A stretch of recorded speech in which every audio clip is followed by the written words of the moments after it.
Hakotor hapangte haste hapangni dal bidal development scheme ni mantai shoktaino paithak borongni asuk jora talangi thangnani nongkha kotor naharmu hastini Mantri Okra angai Swmai Tangmani Yakulo state guest house o kaisa Kokthum Panda Ringwi aba haino Koksaka hastini Mantri Okra DrManik Saha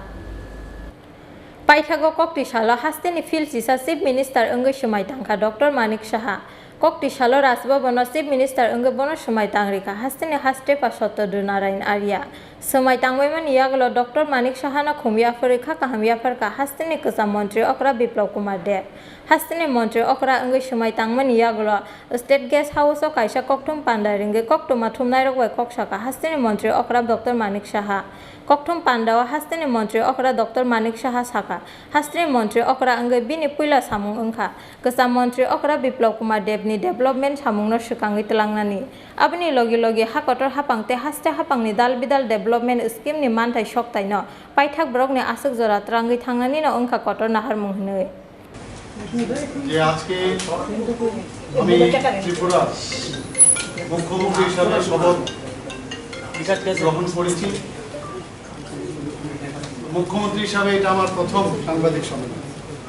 আপনারা ধৈর্য ধরে আপনারা এখানে সকাল থেকে আমি দেখেছি আপনারা এখানে দাঁড়িয়ে আছেন এবং অপেক্ষা করছিলেন যে কখন আপনাদের উদ্দেশ্যে আমি কিছু বলবো রাজ্যবাসীর উদ্দেশ্যে কিছু বলবো এর জন্য অবশ্যই আপনাদেরকে ধন্যবাদ জানাচ্ছি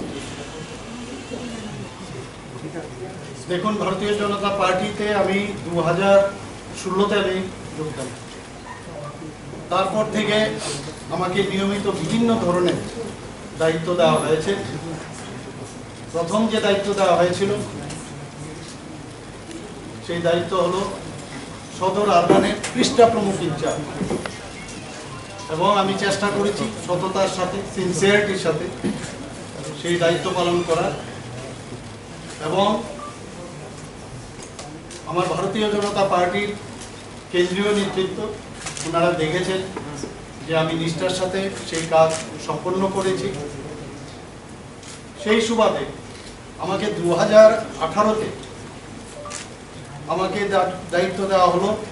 বুথ ম্যানেজমেন্ট কমিটির ইনচার্জ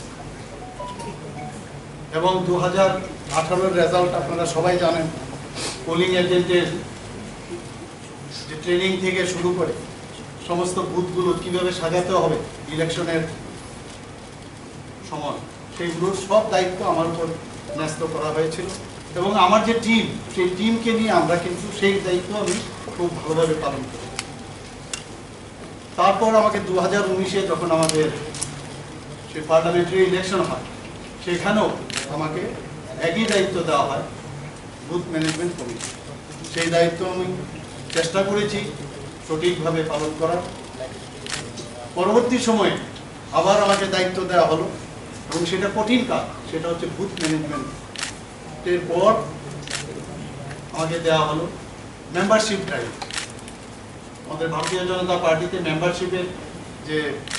সংখ্যা তার থেকে যে টার্গেট আমাকে দেওয়া হয়েছিল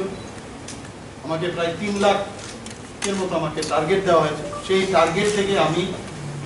ডাবলের উপরে সেই টার্গেট আমি এবং আমার টিম সেটাও আমরা ঠিকভাবে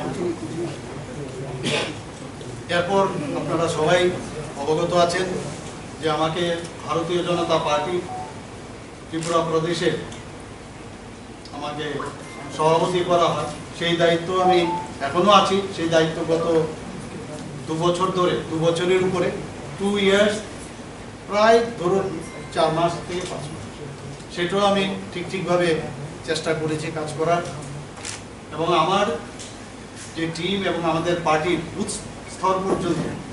সেই কাজকে আমি ওনাদের সহযোগিতায় আমি আমাদের যে ভারতীয় জনতা পার্টি যে সংগঠন সেটাকে মজবুত করার প্রয়াস এবং চেষ্টা করেছি এবং সেটা সত্যিকারের অর্থে ভারতীয় জনতা পার্টি ত্রিপুরা প্রদেশে খুবই আমাদের সংগঠন শক্তিশালী পরবর্তী সময়ে আবার আমাকে বলা হলো যে মেম্বার অফ পার্লামেন্ট রাজ্যসভা তার জন্য আপনি নমিনেশন দিতে হবে সেটাও দিলাম ইলেকশনও হলো সেই ইলেকশনও আমি জিতলাম পার্লামেন্টেও আমি গেলাম সেখানে গিয়ে আমি জয়েন করলাম। জয়েন করার পরে যেদিন আমি শপথ নিলাম, সেই শপথ নেওয়ার পর দিন আমাকে বলা হলো যে ডালং যে কমিউনিটি ত্রিপুরা রাজ্যে, তার একটা বিল লোকসভাতে পাশ হয়ে সেটা রাজ্যসভাতে আইন যদি পরিণত করতে হয়, সেখানে আপনাকে কিছু বলতে হবে। হাস্তিনি মন্ত্রী অকরা অঙ্গে বাজরা নাহারমানি ইয়াগুলো হাকটনি বিজেপি নে আসুক পাং জেপি নাড্ডা হাকটনি মন্ত্রী বকরং নরেন্দ্র মোদী তে হাস্তিনি কসাম মন্ত্রী অকরা বিপ্লব কুমার দেব নখা কাহামতে হামজাংমা ইয়াফারকা হাস্তিনি মন্ত্রী অকরা doctor Manik Saha. Bureau report চিন খরাং।